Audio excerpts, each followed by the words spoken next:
All right, boys and girls, we're going to pick back up with Joseph Plum Martin. This is going to be day 3 of our shared reading. This is a PDF that you should have gotten to from your text. So I'm going to zoom in up here to allow myself to see it better. I can go in as close as I need to, but for this demonstration, I'm just going to have the page open here. You should have a notebook paper and a writing utensil to take notes. Just as a reminder, as we were reading the last time, we were looking at how Joseph Plum Martin was described as him as a person and physically, because our purpose for reading is we are looking to see how characters, events, ideas, and relationships work together in a story. And in this case, we're going to finish Joseph Plum Martin, and then we're going to start another story at the same time period, the Revolutionary War, and that is what we're going to be comparing the relationships, characters, and the events. So as we're reading, we're going to add to our notes page with Joseph Plum Martin his physical characteristics and his internal characteristics. They took the ferry across the East River to Brooklyn and marched towards a field, the shots growing louder and louder with each step until they boomed like thunder. I love that simile that they're using here, boomed like thunder. We now began to meet the wounded men, another sight I was unacquainted with. So that word unacquainted, un meaning not, acquainted, so we're looking at something that he is not familiar with, something he's not used to. So he was not used to seeing wounded men from the war. And I know that these items that are in quotes, this is what Joseph Plum Martin was writing in his journal. Some with broken arms, some with broken heads. The sight of these a little daunted me and made me think of home. And then all at once he was fighting too. Our officers pressed forward towards the creek, where the large party of Americans and British were engaged. By the time we arrived, the enemy had driven our men into the creek, where such as could swim got across. Now right there, I'm not quite sure what that means. So it took me a second because that's not the language the type of English language that we speak or read. So let's try to figure that out. I don't know what I just did. Let's go up here. Okay, perfect. Back to normal. Our officers pressed towards the creek. So the officers moved them all towards the creek, where a large party of Americans and British were engaged. Now, a large party. I don't think that they're having a birthday party by the creek. It's saying that a large group of Americans and British were engaged. They're not engaged to be married. They're not engaged in their lesson. They're saying that the Americans and British were engaged. Right now they're talking about a war. They're engaged in a battle. So they moved towards the creeks where the Americans and British were battling. By the time that we had arrived, the enemy had driven our men into the creek. So it sounds like the British had kind of pushed the Americans towards the water. A creek is a small body of water, similar to a river, less power and not as wide or deep. And creeks are very common up north, where such as could swim got across. So I'm hearing this. So I know that a creek is a body of water. By the time we arrived, the enemy had driven our men into the creek, where they could swim or they could swim. So I'm assuming that they had to swim in order to get over on the other side of the creek. So now I'm thinking about my experiences with creeks. I've been in creeks before. My dad's from Pennsylvania.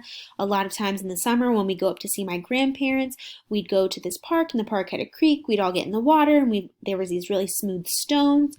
But I'm thinking that this is a different type of creek, because in the creek I played in as a kid, there was no swimming involved. The water kind of went up to our ankles at the most. So I know that now my information that I know as a reader is different from what the author is giving me. So let's continue to read. So it seems like it's deeper than the creeks I've experienced. Those that could not swim and could not procure anything to buoy them up. Buoy, I'm going to look that word up because I have the internet in front of me. B-U-O-Y. I'm going to open up a new tab. B-U-O-Y. Definition. And pronunciation. Yes, I want to know how to say that word. Buoy.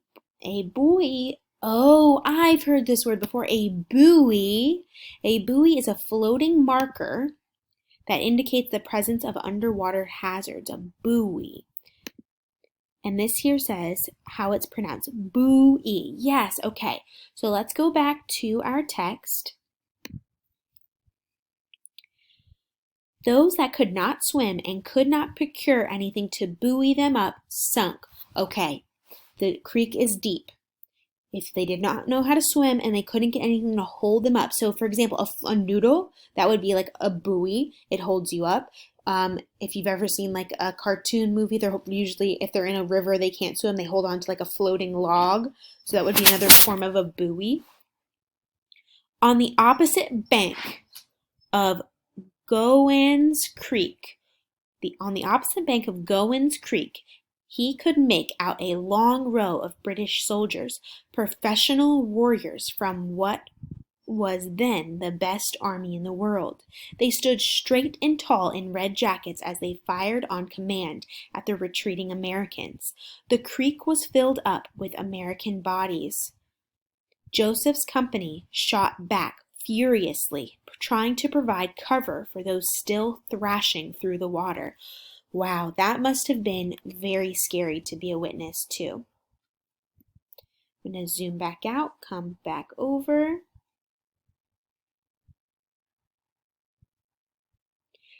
Then they marched on to part of Manhattan called Kip's Bay and readied themselves for another battle. One night they camped so close to a British warship that Joseph could overhear soldiers on board mocking the Americans.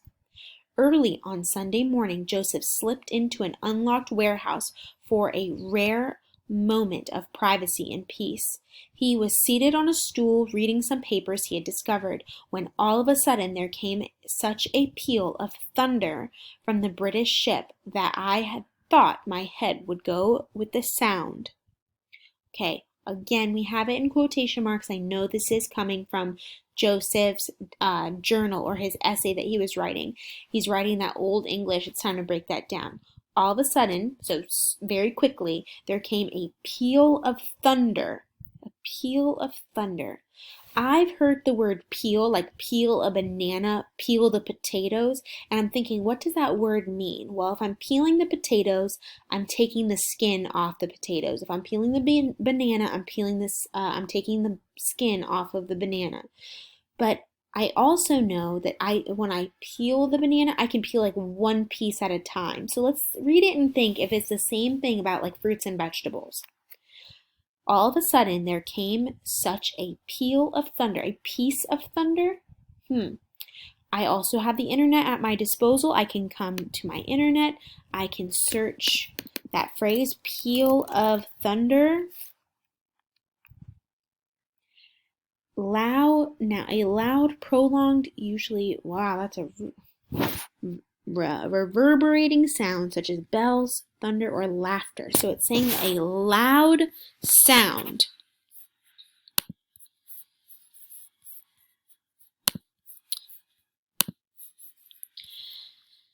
A loud sound of thunder from the British shipping that I thought my head would go with the sound. Okay, so he's saying that there was this like ringing sound of thunder. Now, is it actually thunder that's coming from nature? I doubt it, because it's saying it's coming from the ship. I made a frog's leap and lay as still as possible, as I possibly could, and began to consider which part of my carcass would go first. A carcass. I've heard that word before too. A carcass is going to be I've heard it like an animal carcass on the road. So it's like almost like a part, your body after you die. So it's going to be like a skeleton left behind. I was wondering, I laying as possibly still as I could and began to consider which part of my carcass would go first. They were soon dashing for their lives, leaping over the bodies of their friends, as Joseph put it. Fear and disorder seemed to take full possession of all and everything that day. Wow, I do not want to be in that situation like Joseph Plum Martin. That sounds so scary to me, but it also at the same time makes me feel very thankful for all the people that have put themselves in a position to be risking their lives or be seeing these things that happened. So now what you are going to do, boys and girls, is you're going to read this last text box here on 455, and then you're going to come over to the last page of Joseph Plum Martin, which is on 456. You're going to continue reading here, and then you're going to have an exit ticket posted in Edsby. And I'm just going to quickly show you how to get to that. So you're going to go into Edsby, and I'm going to log in as if I am a student. And I need to log out real quick. Actually, I'll just show you from my screen. So if I come to our class on this side, over here, you are going to have the exit ticket posted. And actually, I haven't even opened it up yet. So because I'm recording this ahead of time, it is Sunday. So it is going to be over here. And all you're going to do is you're going to click, and should be a submit option here. The other options you have, you can come up to messages, create a new message, and you are going to type it to me, exit ticket day 3, and then type it. You can write it on a piece of notebook paper and open it up with your webcam, or you can have take it on a cell phone and go on to Edsby from that way. So there's lots of options that you can do to upload your exit ticket. So please make sure that you have that posted. And then day 2, we're going to be reading about Sybil Ludington.